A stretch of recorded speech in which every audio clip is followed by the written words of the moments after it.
may pupuntahan kaming wedding. Medyo hectic ang schedule namin ngayong araw na to. Kanina galing kami sa birthday. Ngayon naman punta kami ng wedding. So sama na kayo. Tingnan natin paano ang wedding dito ng Limbu culture. So ano yun, kamag-anak ni Habi. Medyo ma-traffic ngayon sa mga ganitong oras kasi traffic, kaya kanina pa kami dito. Okay, see you doon sa may Lisara Banquet ang tawag doon.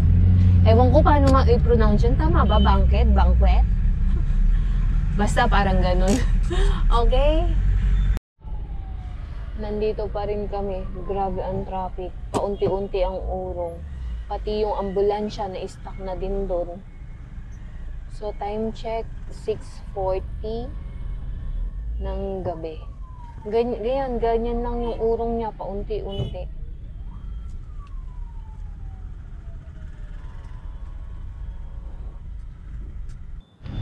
So, ayun din sa kabila.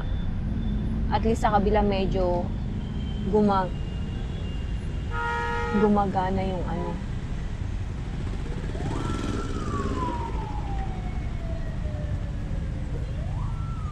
So, andito kami sa may Om Hospital site.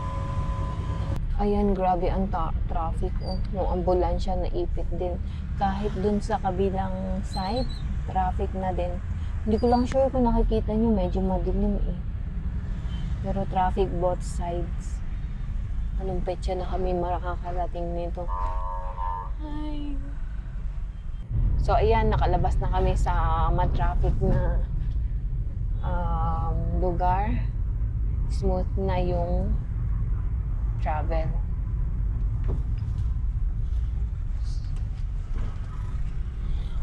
Okay.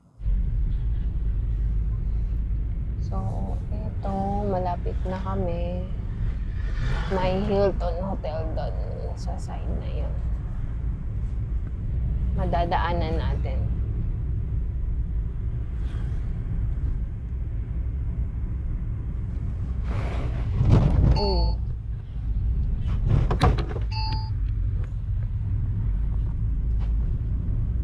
Ito, magpa-park lang kami. Nandito na kami sa may loob.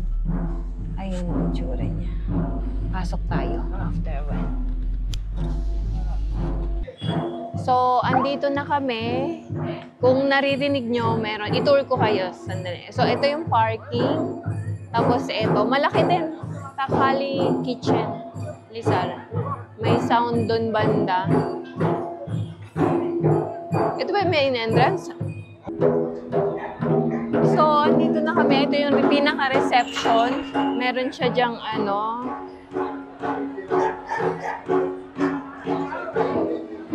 Tapos, ayun yung mga kuha na ng pagkain. May tumutugtog dito, Limbu. So, meron dong hub, business hub ata yung global. Tapos, ito yung entrance. So, ayan. Ano yun? Ito yung pinaka-entrance niya. Ayun yung name, Lisara. Okay, so far, ganyan yung itsura ng wedding dito sa Nepal, Limbu culture. Tingin ko kain muna kami. Gutom na din ako ng konti. Oh, kain tayo?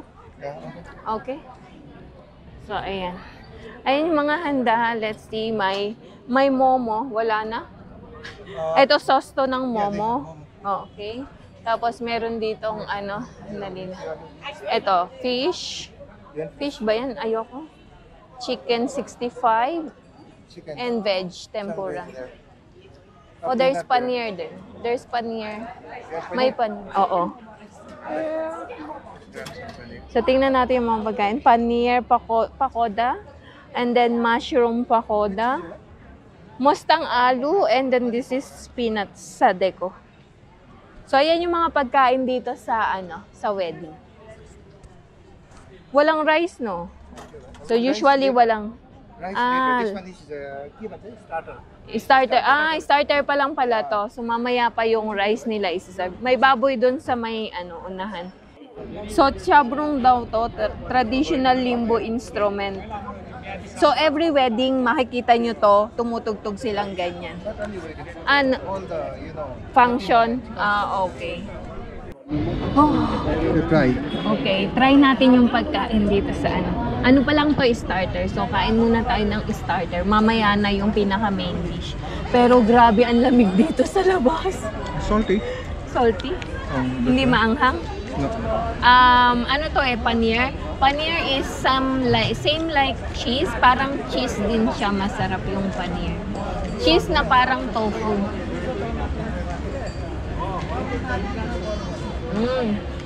Masarap. Paano ko i-describe yung lasa? Ano bang lasa niya? Cheese.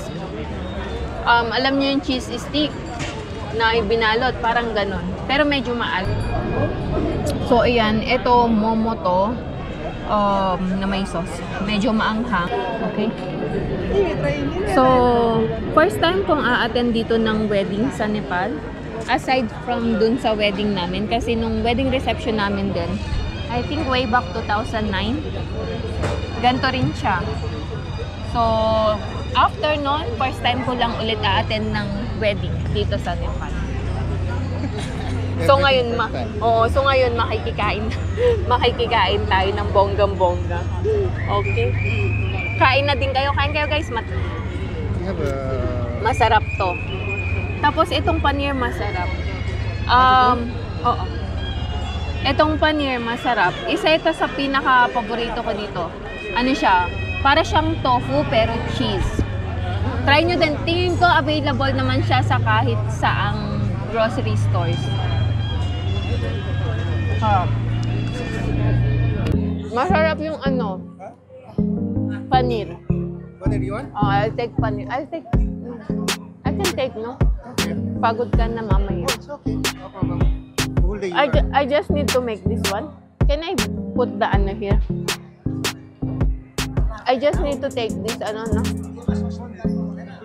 New one. So, andito na kami ngayon sa wedding reception. Kumakain na kami. Pika-pika lang muna. Kasi mamaya pa yung dinner, na actual dinner. So, eto nga, tulad ng sabi ko sa inyo, pangalawa ko na to. Kasi masarap yung paneer nila. Favorite ko tong paneer. Okay? Harap. So, iyan yung baboy barbecue. Sekwa ba yan? Yeah. So, sekwa. It's a barbecue, but it's in the top of the stone. Yeah. So, it same like samgupsal. Na? How's the taste? So, yung my favorite ng baboy. Not bad, not good also. Ayan yung tinatawag na chebong limbo dance. So, every happy moments, wedding, or any other function, may mga ganyan. Tapos nakikita nyo yung sa taas ng babae, meron siyang parang circle. Tsaka ano man tawag dyan? Sepande. Ayun. So, mostly limbo and try yung merong ganyan, no? Oo. Yung sa pinaka-tuktok ng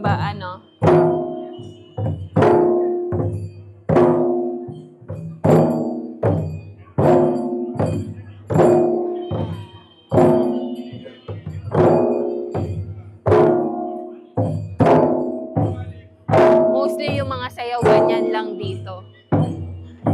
Cultural dance. Parang folk dance ba?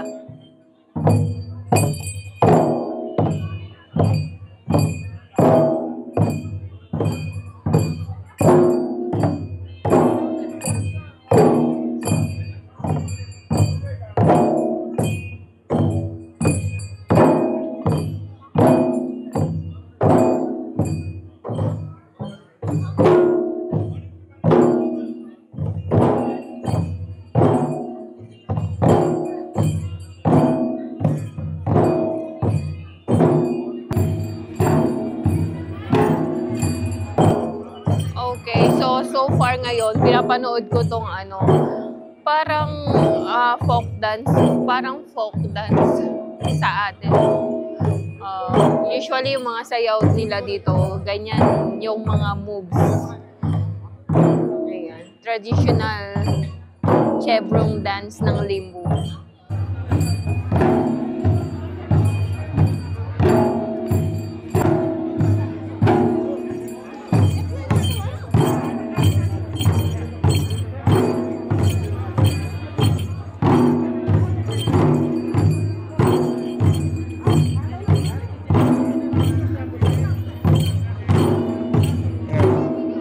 Everybody they will join there. Okay. Alam nyo ba kung ano ito? Heater yan. So mamaya, medyo bandang 9, 10, malamig na. Well, you don't have. So, bandang 9 or 10 o'clock ng gabi. Kasi ang function hanggang 12 o'clock, no? May heater. Pa-heater siya. So, yung buong location, iinit. Pero so, sa ngayon, malamig na din eh. Malamig na din, pero hindi pa ganun kalamig. So, may sumasayaw doon. Magjo-join yung mga ano, yung mga guest. You can go and dance also. Ay, ayaw ko. Hindi ako marunong sumayaw. Both left my feet. Ayan. Pasok lang ako sa loob. I'll go inside to just ano. So, andito, pakita ko sa inyo yung ano, yung, ang tawag doon? Yung mga ikinasal pang reception. Ganun siya pag ano. So, malaki yung venue. Tapos, meron pa dun sa kabila. Sa kabila, meron din doon reception. Yan. So, eto, kakain tayo ng rice. Ito yung mga kinuha ko. Plain pulaw. Ito, buttered naan. Fried chicken. At yung favorite ko na paneer. Ito, papad to. Tapos, may veg doon. Konti. Kain tayo. Ayan. Mamaya pakita ko sa inyo yung ano. Ha? You can put there.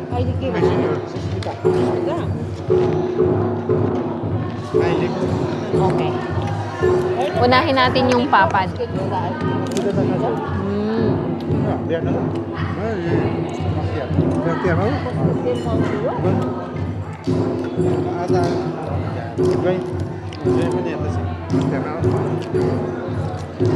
Ito yung paneer. So far, hindi siya maanghang.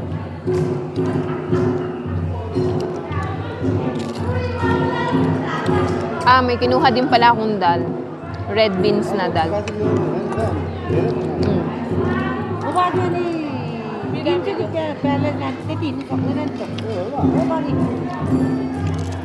Tapos ito yung fried chicken nila. Ganito. Kain muna ako. Maya na lang ulit. So, ito yung mga kinasal. Okay? So, eat and run lang kami. Mag-isa lang kasi si Cham sa bahay. So, uwi na kami. Hindi na namin tinapos yung ano. Okay? Sige. So, etong building na to, Hilton yan. Yung Hilton Hotel. Ang ganda ng design, no? Pa-uwi na kami ng bahay.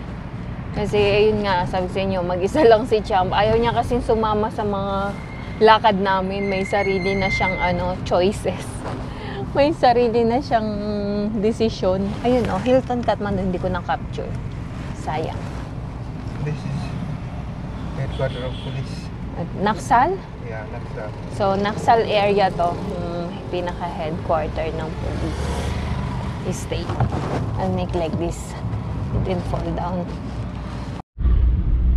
So, eto. Maluwag ang daan. May bisikleta in front.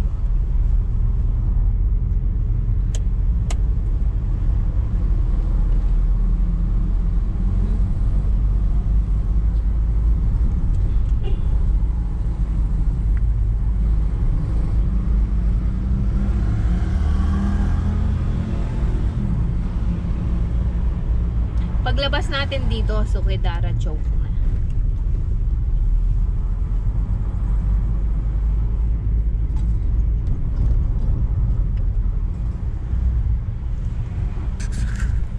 So, ito, dito kami dumaan. Kanina kasi sa may Dobicola side kami dumaan. Tapos, ito, ang Sukedara Chowk. Makikita nyo dun banda yung Mercure. Ayan. Ayan yung Mercure. Okay.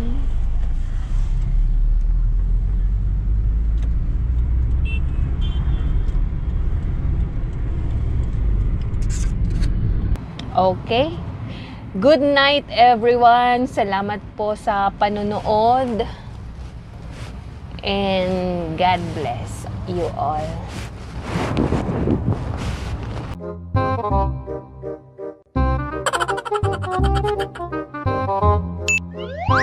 Ginagawa mo. If you like this video, please consider subscribing to our YouTube channel, SL Nepal. Thank you for watching. Have a nice day.